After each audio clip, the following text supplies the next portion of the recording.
Salut à tous, aujourd'hui on va profiter du beau temps pour aller voir ce qui se cache dans un moteur DCI de 504 000 km.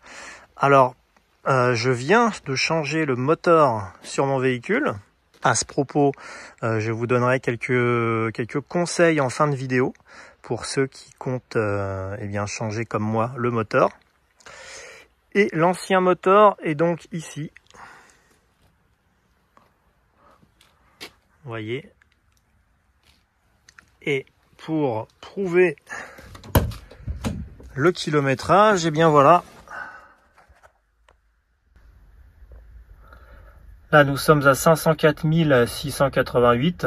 Je l'ai changé, voilà, à 504 300 à peu près. J'ai déjà roulé un petit peu, donc avec le nouveau moteur. C'est un moteur de 82 chevaux que j'ai changé puisque en fait il consommait trop d'huile. Genre j'étais obligé de remettre 1 litre d'huile tous les 500 km et le véhicule fumait énormément au démarrage, une fumée bleue. Donc pas de mystère, de l'huile passée dans la chambre de combustion. Alors je suis curieux de voir un petit peu l'état du moteur.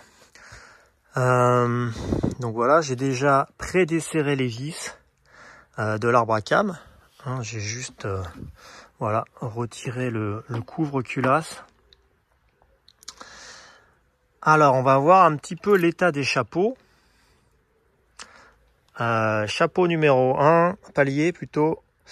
Palier 1, 2, 3, 4, 5, 6. Chez Renault, on part toujours du volant moteur pour arriver côté distribution, que ce soit pour les injecteurs ou pour les cylindres. Donc de ce côté-là, vous avez ici l'entraînement de la pompe à vide. Et de ce côté-là, eh bien, c'est la poulie d'arbre à cam. Voilà, donc on va retirer les chapeaux.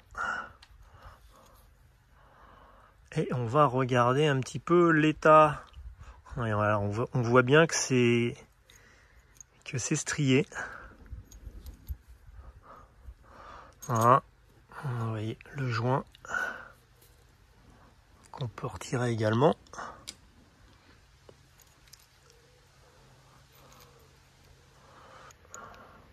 Ouais, on sent...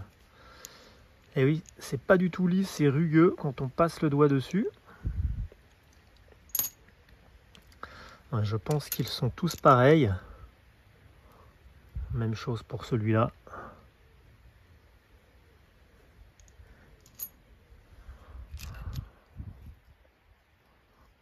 Alors celui-ci a une strie plus profonde d'un côté.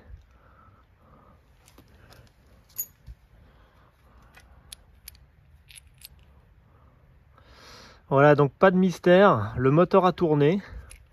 Je vous laisse imaginer en 504 000 km le nombre de tours qu'a effectué donc l'arbre à cam et le vilebrequin. Alors on va retirer donc l'arbre à cam. Voilà. L'arbre à cam qui... Ouais, les cams sont légèrement marqués. Alors ça reste lisse, mais on voit quand même qu'il y a un marquage superficiel des cams.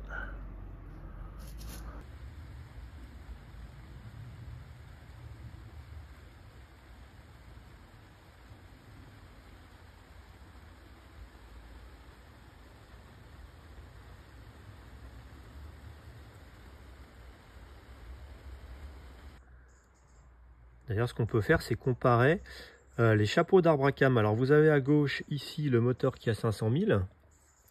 Voilà, je vais faire un gros plan. Vous voyez un petit peu l'usure interne. Et à côté, eh bien, c'est un moteur DCI également. Par contre, ce n'est pas exactement le même. Vous voyez que si on compare la taille, eh bien, l'arbre à cam est plus gros. Alors c'est un moteur qui a à peu près 200 000 km. Et vous voyez qu'il est également usé, mais quand même beaucoup moins que le moteur de 500 000. On voit très nettement les stries beaucoup plus présentes, beaucoup plus marquées sur le moteur de 500 000. Et nous voilà donc à l'étage des poussoirs. Alors poussoirs mécaniques, ils ne sont pas hydrauliques. Et ils sont très très usés. Oh là là, c'est incroyable. Les poussoirs sont hyper usés. Je vais essayer de faire jouer les reflets pour que vous voyez bien.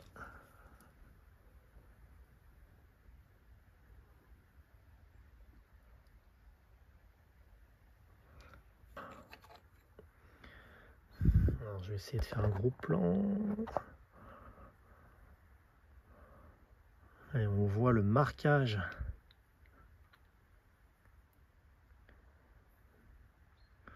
Donc évidemment, ces poussoirs sont morts.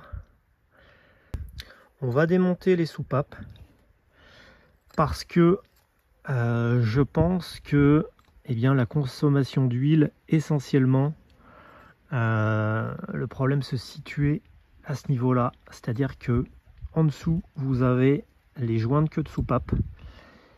Et je suis absolument certain que ces joints sont morts. Donc l'huile passée effectivement dans la chambre de combustion par les joints qui étaient défectueux. Une autre option aussi, alors à mon avis il y a les deux, c'est que les segments, les cylindres soient usés et les segments avec, ce que nous verrons quand nous allons démonter le bas moteur. Voilà, j'ai donc desserré les vis de culasse. Alors curieusement, sur ce moteur qui a donc plus de 500 000 km, je n'ai cassé aucune vis. Voilà, donc comme quoi ça dépend vraiment des moteurs. Veillez néanmoins toujours à choisir des douilles de qualité.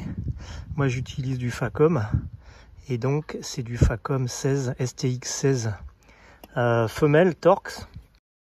Ainsi vous êtes sûr de ne pas avoir de problème pour donc le desserrage. D'ailleurs, quand vous desserrez votre culasse, il y a un ordre à respecter au niveau des vis. Et quand vous serrez, il y a donc un ordre inverse également à respecter afin de serrer convenablement.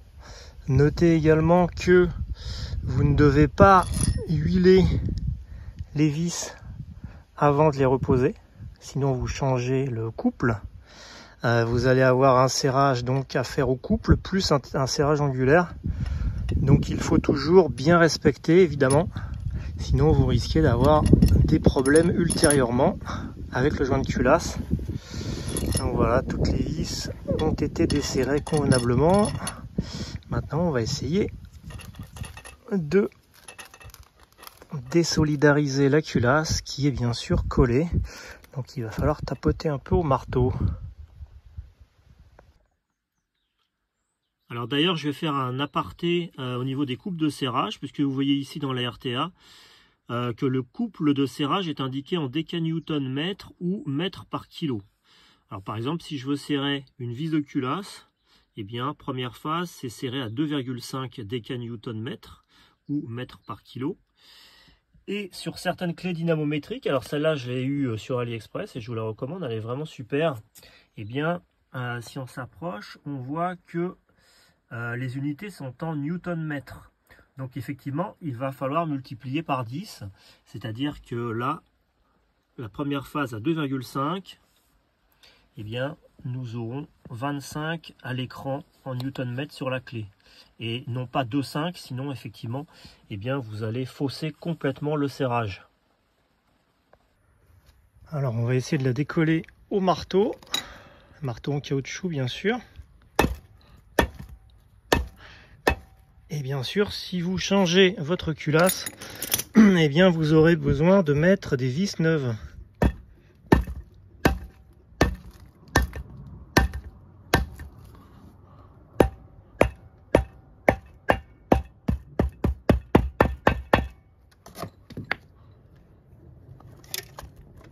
Voilà la culasse.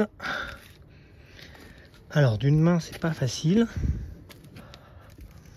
Il faut faire attention parce que les bords sont vraiment très coupants. Voilà.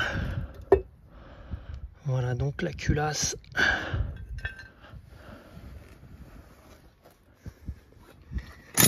Qui est enfin déposée. Alors on va la mettre là.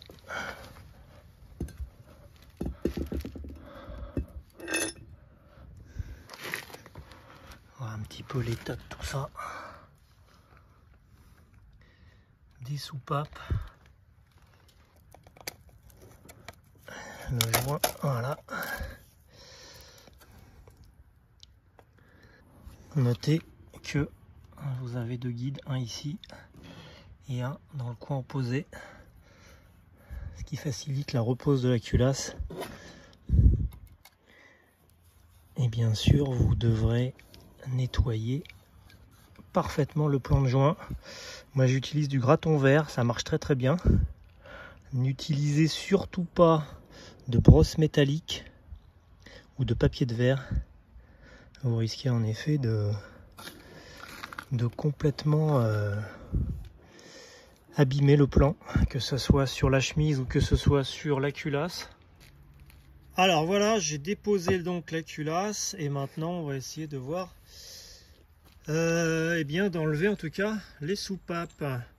Alors pour ce faire, j'avais acheté deux outils qui sont dédiés justement à ça, donc pour enlever les soupapes. Alors celui-là c'est pour les monter et cet outil-là c'est pour les enlever. Alors pour tout vous dire, ça marche pas très bien. Alors déjà cet outil-là, 9 fois sur 10, eh bien je ne réussis à enlever qu'une clavette, je dois y reprendre à 2 fois. La clavette numéro 2 reste coincée, donc je vais vous faire une petite démonstration. Et puis cet outil-là pour les remettre, eh bien en fait j'ai vite arrêté parce que j'avais vraiment peur de tout simplement d'abîmer la queue de soupape. On va essayer de voir ce que ça donne. Peut-être que j'étais dans un mauvais jour et que là ça va mieux marcher. Alors pour les enlever c'est assez simple. Une masse. Voilà. On applique l'outil sur l'arrière de la soupape et on tape. Alors loupé. Encore loupé.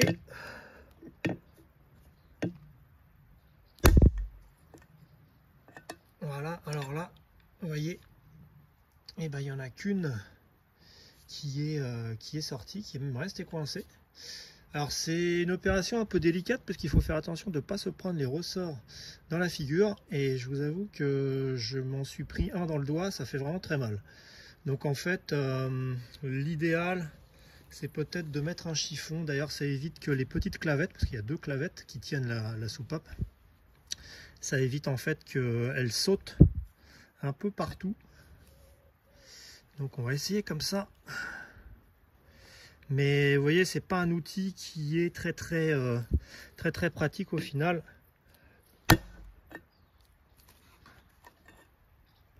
C'est pas mieux.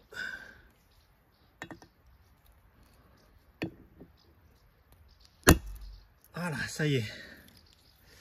Alors c'est peut-être aussi parce que je tape pas fort, mais en même temps j'ai peur de tout abîmer. Donc vous voyez comment c'est fait le ressort. Et puis les clavettes maintenant il faut les retrouver. Puisque généralement elles ont tendance à sauter un peu partout. Donc je vais continuer pour toutes les extraire et après on va regarder un petit peu la tête qu'elles ont. Mais je pense que je vais passer un petit moment. Alors pour les remettre, lorsque j'ai remonté mon moteur, en fait, vu que l'outil ne marchait pas, eh bien j'ai construit en urgence cet outil-là. Alors c'est une douille de 16 longue que j'ai juste meulée. Voilà, j'ai fait 2 ouvertures et j'ai utilisé ma presse parce que j'ai une presse hydraulique pour installer les roulements. Et donc ça permettait d'appuyer sur les soupapes, sur les ressorts, afin de pouvoir remettre donc les 2 petites clavettes. Donc c'est solution système D, mais sinon vous avez des outils spécialement conçus que vous pouvez acheter qui ressemblent un peu à des serre-joints, et je pense que c'est beaucoup plus pratique que ce style d'outil un peu bricolé qui au final voilà, vous facilite pas la vie. Alors j'ai un peu mieux réussi, on va essayer quand même de taper plus fort pour voir ce que ça donne. Et vous voyez, à chaque fois ça bloque, hein. Voilà, là c'est bon. En voilà une autre de sortie. Et après, comme je vous disais, les clavettes, il faut s'amuser à les retrouver, puisque souvent elles sautent à l'intérieur de la culasse. Voilà, on continue. Jusqu'à présent, j'ai pas pu extraire les clavettes d'un seul coup.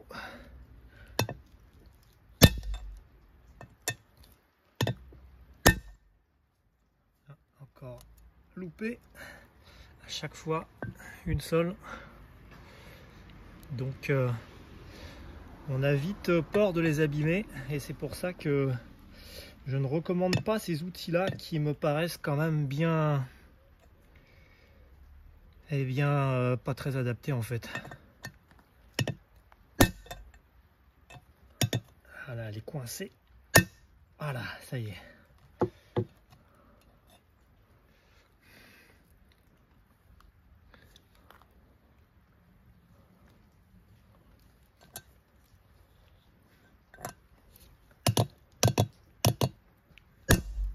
Ah, voilà, pour une fois, ça y est.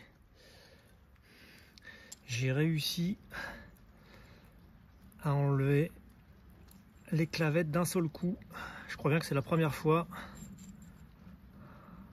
On dirait une croûte de chocolat. D'un gâteau au chocolat.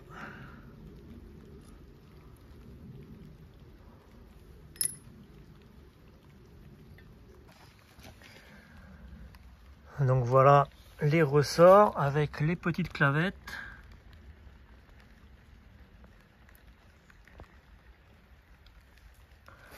Et donc les puits de soupape. Ah, là aussi il y a beaucoup de calamine à l'intérieur.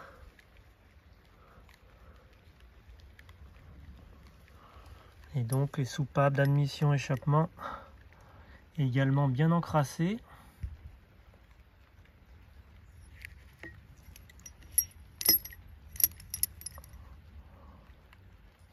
Bon, ceci dit, je m'attendais à pire.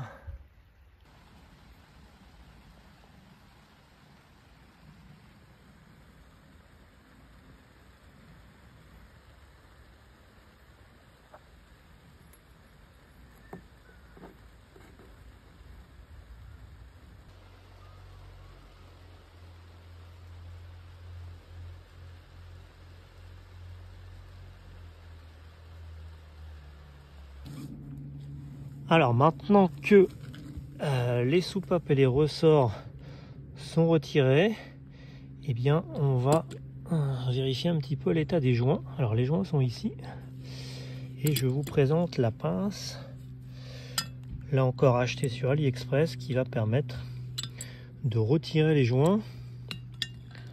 Alors bon, là on s'en fiche un peu parce que les joints sont cuits, donc on peut tirer dessus comme on veut. On va pas les remettre de toute façon.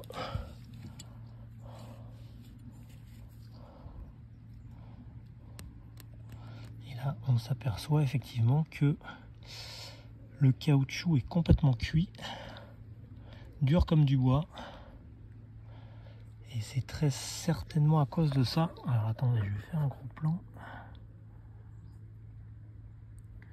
C'est très certainement à cause de ça que, eh bien, je fumais autant au démarrage. L'huile passait très probablement entre le joint et la tige de soupape, et donc se retrouvait dans la chambre de combustion.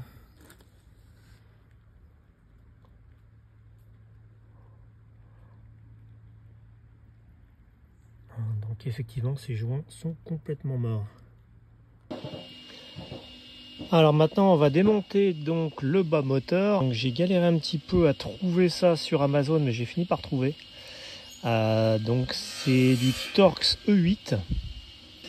Donc on va défaire toutes les vis. Et il y en a un paquet quand même. Puisqu'il y en a 1, 2, 3, 4, 5, 6, 7, 8, 9 ici. Et il y en a aussi en dessous. Donc voilà, on va commencer à dévisser tout ça.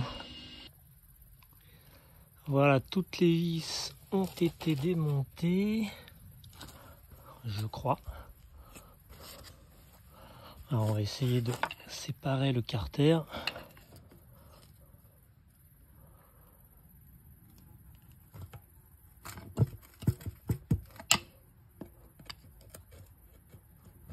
Ça vient. Ça a l'air plus dur de l'autre côté. Il y a peut-être des choses que j'ai pas dévissées assez.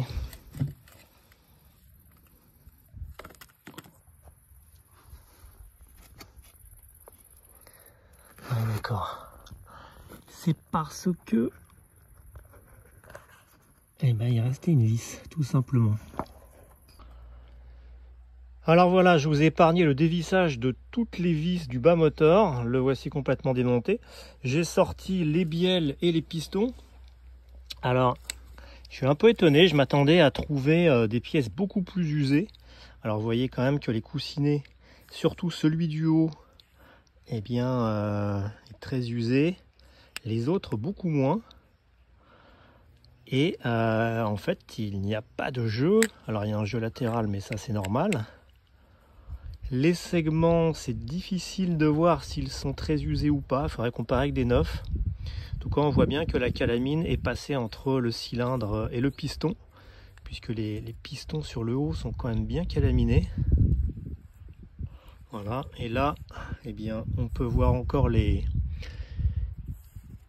stries d'usinage, sauf à cet endroit où c'est complètement lisse. Donc là, ça a bien frotté. Et de l'autre côté, eh bien, on voit les stries encore, donc c'est pas si usé que ça. Voilà, et chose amusante, je pensais que en fait les deux parties étaient usinées, mais on voit que c'est cassé en usine. Voilà, c'est pas du tout un usinage franc. Les deux parties sont cassées pour que, eh bien, elles s'emboîtent parfaitement lorsqu'on serre. Voilà, elles sont toutes comme ça, avec des marques d'usine qui sont restées.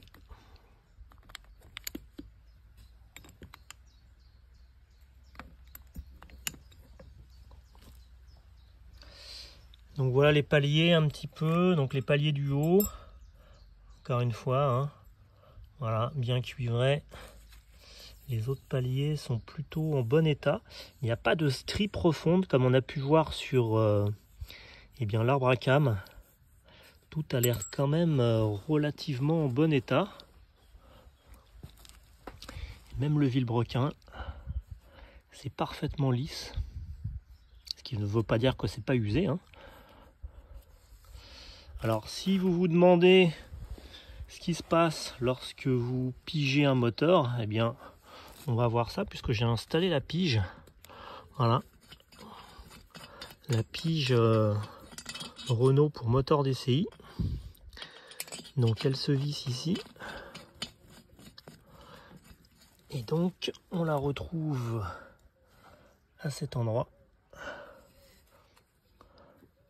Voilà. Et donc le vilebrequin vient en appui sur la pige. Alors dans cette position, je vais me mettre dans la vraie position. Alors le moteur est à l'envers mais c'est pas grave. Là on a donc le vilebrequin, le pignon vient dessus puis la poulie de vilebrequin.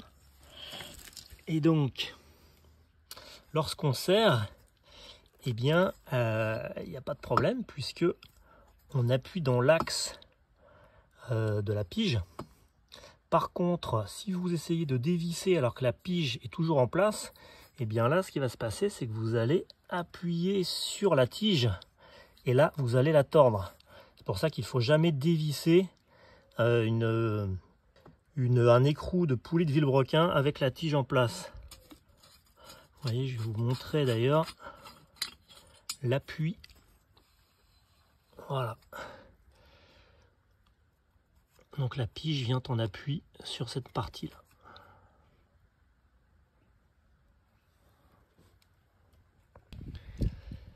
La pompe à huile, eh bien la chaîne est en bon état.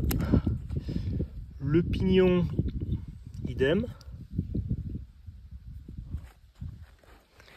Et l'autre, eh bien, pas de souci à signaler de ce côté-là. Encore, j'ai essayé de voir si il n'y avait pas de jeu dans l'axe de la pompe à huile. Mais rien, aucun jeu.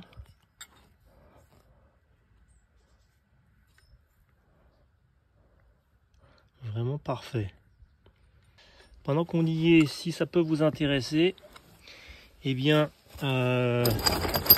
les chapeaux donc de vilebrequin tiennent avec des vis, donc Torx encore une fois.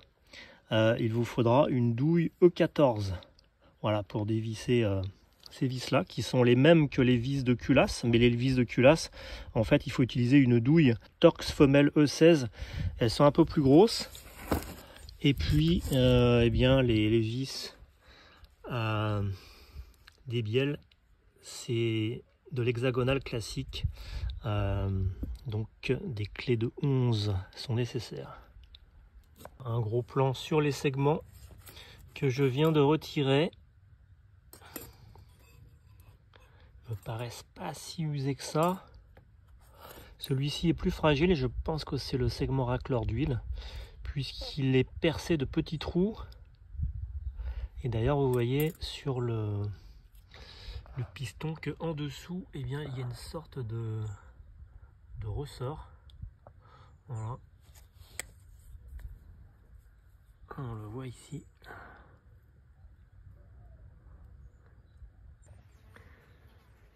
Vous voyez toute la calamine autour du piston, ce qui contribuait aussi sans doute, eh bien, à l'étanchéité.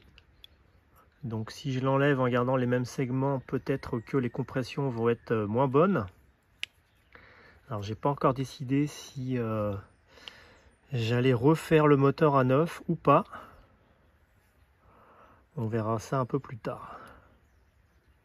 On voit que l'usure des pistons sur la même face est quasiment similaire.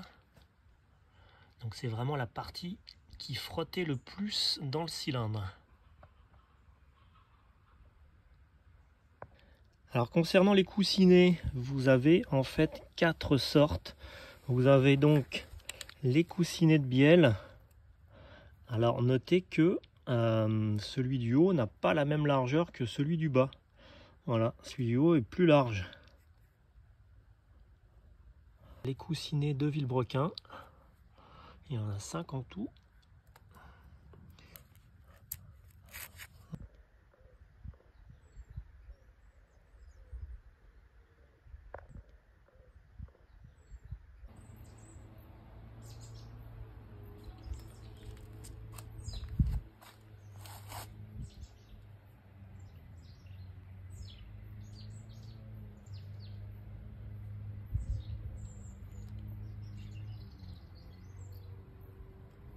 Lorsque j'ai commencé à approcher les 400 000 km, je me suis dit on va changer la pompe à injection, puisque je commençais à avoir des voyants qui s'allumaient sur le tableau de bord, notamment quand je grimpais les côtes. Alors ça pouvait être également les injecteurs, mais je me suis dit quand même 400 000, allez, j'achète une nouvelle pompe, on va repartir sur du neuf. J'ai donc trouvé cette pompe sur eBay, elle était toute neuve pour un peu plus de 200 €. Et c'est une pompe en fait qui a été fabriquée en 2020, alors que ma pompe d'origine, elle, a été fabriquée en 2005. Bon, vous voyez que au niveau différence, il n'y a pas grand chose. Pour avoir démonté le régulateur de pression, celui-ci est différent. L'intérieur, ce n'est pas du tout le même que l'autre. Et la seule différence visible extérieurement, eh bien c'est voilà, ici vous avez une vis, alors que de l'autre côté vous n'avez rien du tout. Concernant, alors je vais zoomer sur l'étiquette, ma pompe d'origine, voilà, c'est une Delphi fabriquée en Espagne. Cette pompe là, eh bien c'est également une Delphi Renault fabriquée en Inde. Vous voyez le numéro OEM, eh bien pour avoir cherché sur internet, c'est censé être une équivalence de cette pompe. C'est-à-dire que théoriquement, je peux monter les deux pompes sur mon véhicule et il n'y a aucun souci. Sauf que lorsque je l'ai fait, eh bien j'ai eu des cliquetis très importants lorsque je lâchais l'accélérateur. Uniquement lorsque je lâchais l'accélérateur.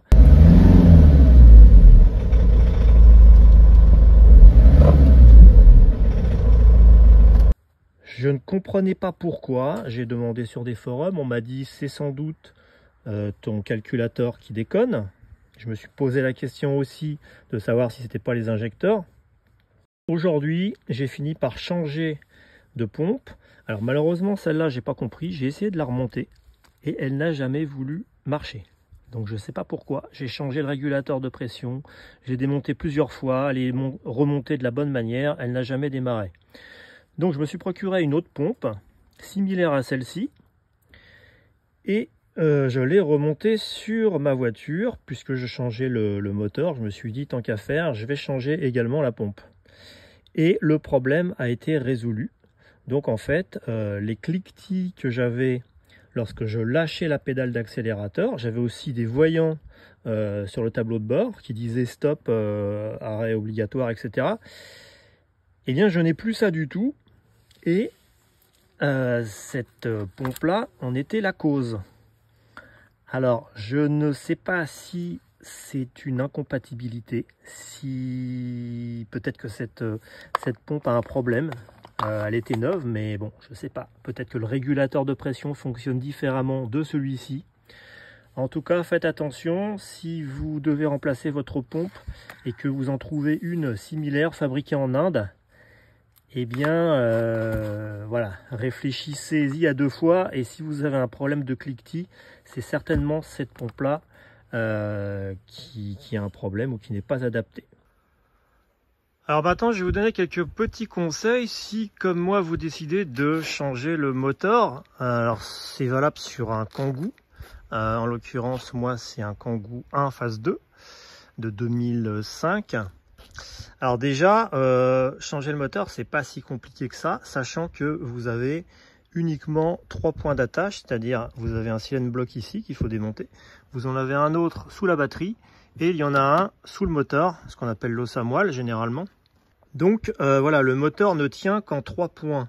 Le problème, c'est que en fait, si vous démontez voilà tous les tuyaux, toutes les attaches du moteur, et vous essayez de le lever, eh bien vous n'allez pas réussir à le sortir, tout simplement parce que en fait la dimension du moteur entre donc la distribution et le bout de la boîte de vitesse qui se trouve de l'autre côté, eh bien la longueur fait de mémoire environ 90 cm et entre les deux longerons de la carrosserie vous avez 85, donc vous n'allez pas pouvoir le sortir directement comme ça. Alors moi ce que j'ai fait, c'est que j'ai déshabillé complètement le moteur, c'est-à-dire que j'ai enlevé le turbo, j'ai enlevé voilà la pompe injection, l'alternateur, le compresseur de clim, qui dit en passant, donc il est en dessous l'alternateur là, il est en bas. Alors on le voit pas très bien là, puisque évidemment je fais la vidéo après avoir changé le moteur, donc je peux pas vous le montrer, mais en tout cas sachez que vous pouvez dévisser le compresseur de clim, il y a 3 vis, l'attacher avec du fil afin de ne pas donc le démonter et donc de ne pas vidanger le circuit de climatisation. Donc c'est ce que j'ai fait et voilà, la climatisation fonctionne impeccable. Donc une fois que vous avez retiré tout ça, voilà tout l'habillage en fait du moteur, eh bien vous allez pouvoir le sortir en le passant en biais avec la boîte de vitesse donc qui reste dessus. Si vous ne le faites pas, vous ne pourrez pas sortir le moteur. Au remontage, j'ai essayé en fait de remettre le moteur avec la boîte de vitesse, mais le moteur complètement habillé, puisque j'ai récupéré toutes les anciennes pièces sur mon moteur d'origine pour les remettre sur le nouveau, puisque c'est plus facile quand le moteur est démonté bien sûr. Et là vous voyez que eh bien c'est pas possible puisque ça bloque. Même si vous essayez de le passer en biais, vous n'allez pas réussir donc à le remonter comme ça. Alors du coup ce que j'ai fait, c'était pas plus long, c'est que j'ai démonté le berceau.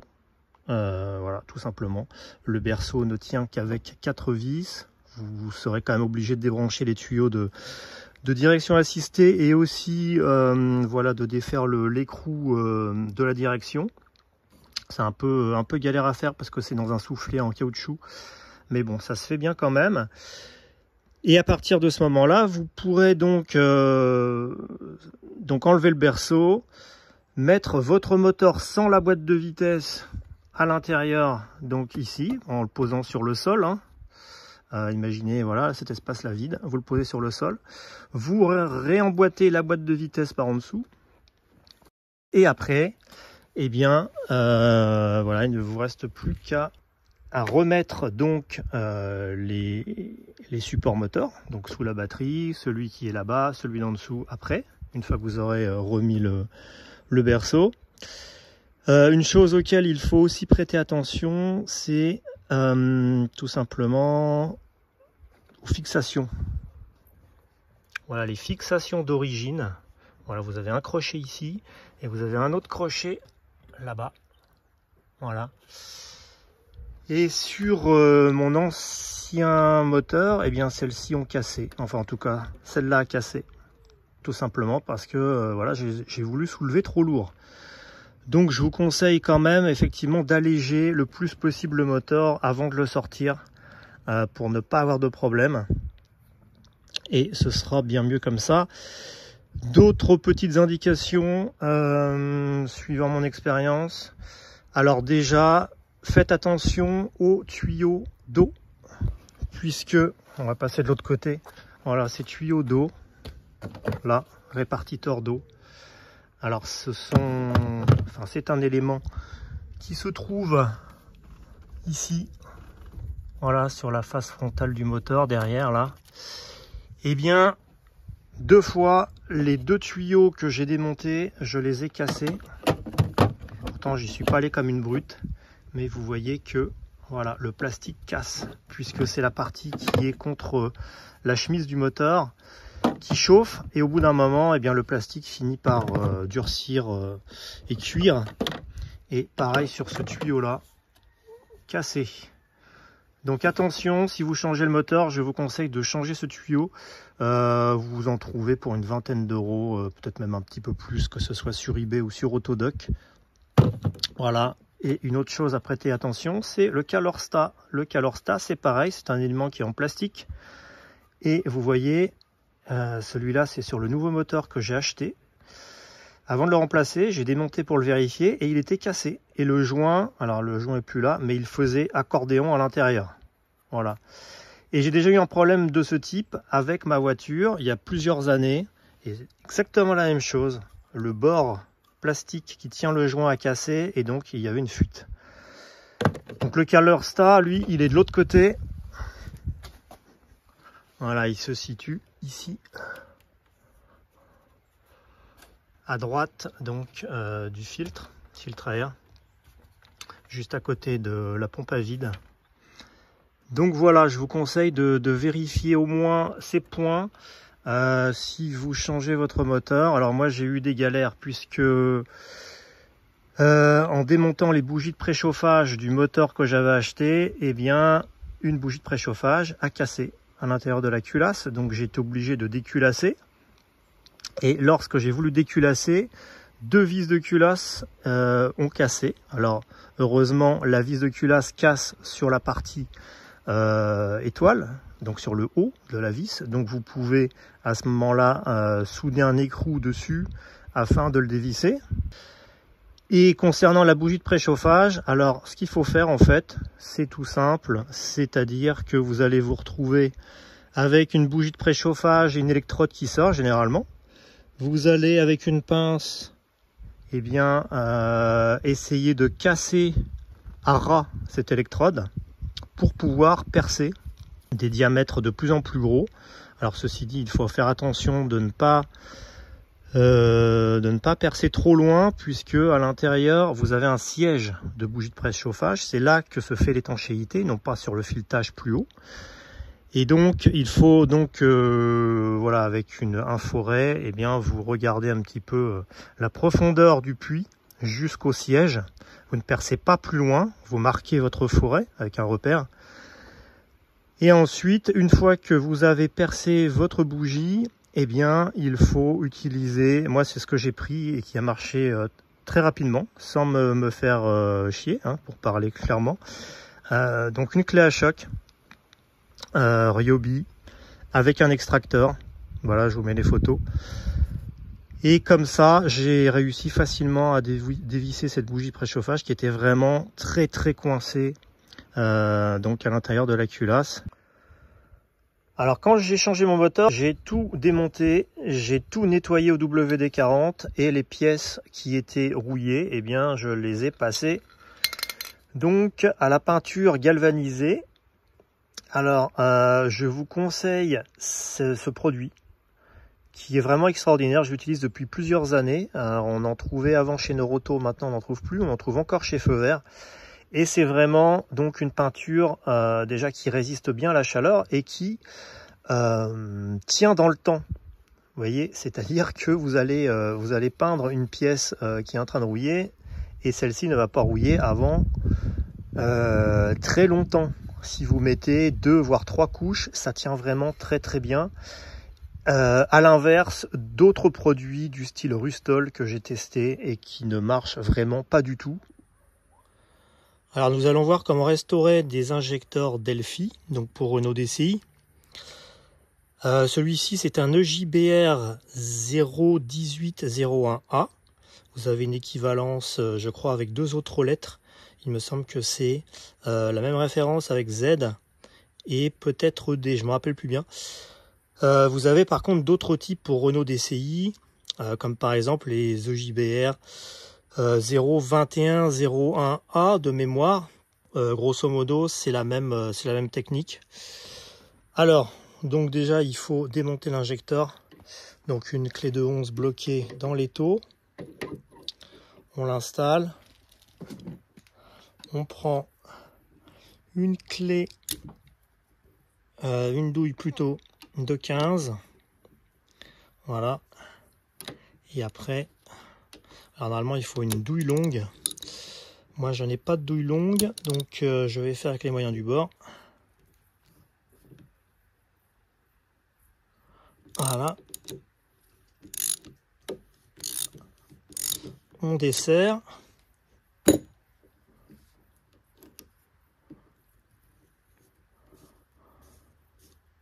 Alors celui-ci, en fait,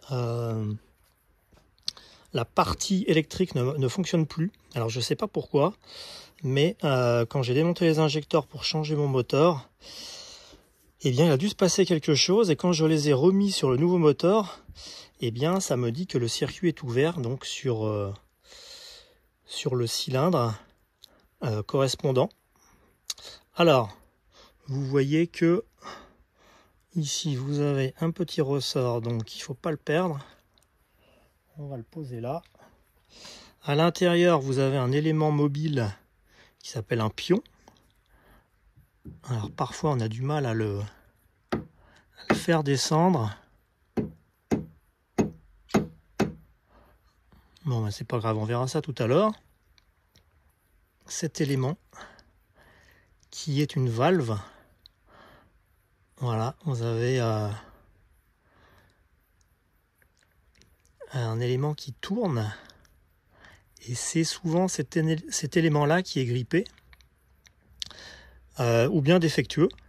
Alors ça, c'est une partie qui n'est pas mobile, donc généralement je pense qu'il n'y a pas trop d'usure sur cette pièce. En tout cas, vous avez beaucoup plus de mal à le trouver en pièces détachées. Et vous avez un ressort à l'intérieur. Ensuite, vous avez la buse Voilà, avec le pointeau à l'intérieur.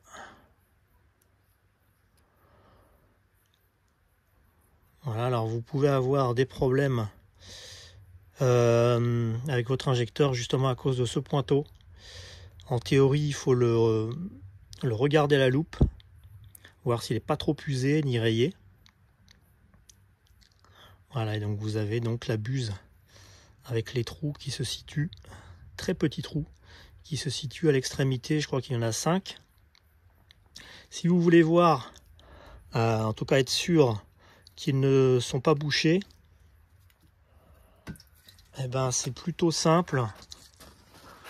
Vous pouvez donc tout simplement mettre du WD-40 à l'intérieur. Voilà.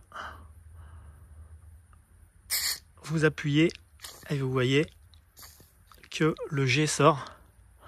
Donc vous pouvez contrôler si les trous, voilà, sont en bon état. Enfin, en tout cas, s'il n'y a pas de bouchon. En fait, ce qu'il faut savoir, c'est que on peut trouver des pièces détachées. Alors vous voyez par exemple, ce sont des pièces achetées sur AliExpress. Voici la partie électrique que j'ai achetée puisque le mien apparemment ne fonctionne plus. La buse. Donc voilà. Alors quand on commande, il faut bien veiller à ce que ce soit la bonne référence pour le bon injecteur, sinon évidemment ça ne va pas marcher. On retrouve ici le pointeau. Donc tout neuf évidemment. La valve, là encore tout neuf.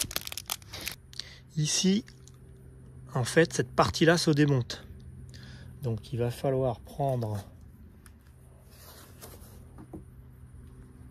un tournevis et on va appuyer sur le haut des électrodes vers le bas.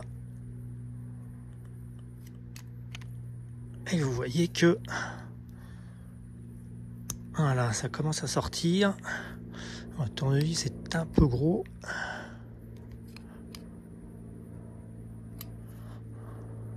Voilà. Donc c'est la partie à changer. Alors bien sûr, ne pas oublier de récupérer le pion qui se situe toujours à l'intérieur. Voilà, j'ai récupéré le pion et vous voyez que c'est vraiment tout petit. Donc il ne faut pas le perdre. La partie électrique, alors je regarde mais apparemment il n'y a pas de détrompeur. Et on pousse.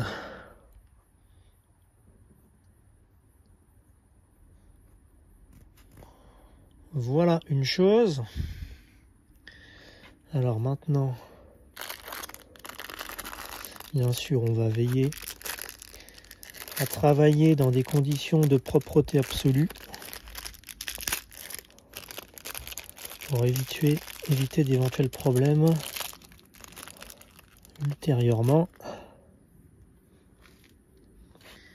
Alors voici donc la valve neuve.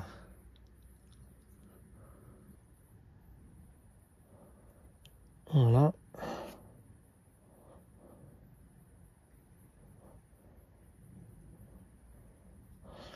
Donc on ne va pas oublier de remettre le pion, la partie pointue vers l'intérieur. Voilà, le petit ressort à l'intérieur. Donc ensuite on prend la valve. Alors il y a un détrompeur, donc il n'y a pas de possibilité de la mettre à l'envers. On la maintient en place.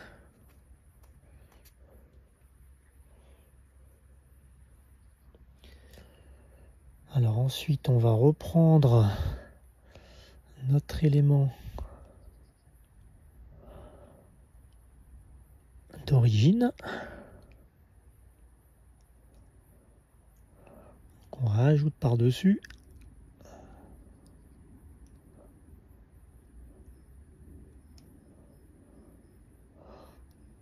Pas toujours facile à mettre du premier coup. Surtout que là, la partie électrique, c'est assez mal enfoncé. Vous voyez, il reste encore 2 mm en trop. Mais j'ai beau appuyer dessus, le joint caoutchouc fait ressort. Donc ça va se tasser tout seul au serrage. Donc la buse avec le pointon à l'intérieur. On va pas oublier de remettre le ressort ici. Donc le pointeau. Là encore, donc il y a un détrompeur. Alors c'est pas dans ce sens-là.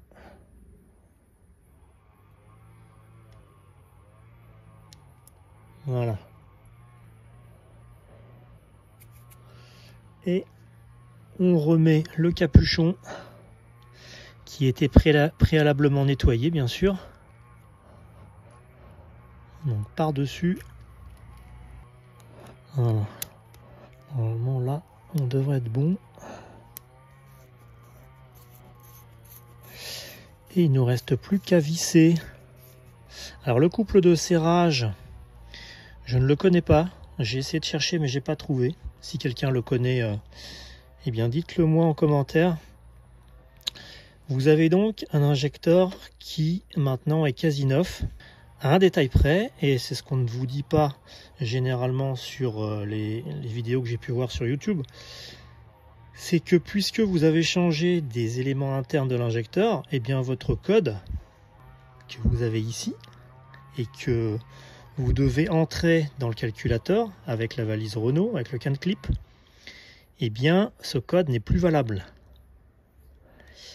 Et si vous souhaitez connaître le code, le nouveau code, puisque ça dépend de beaucoup de paramètres, ça dépend du débit au ralenti, etc.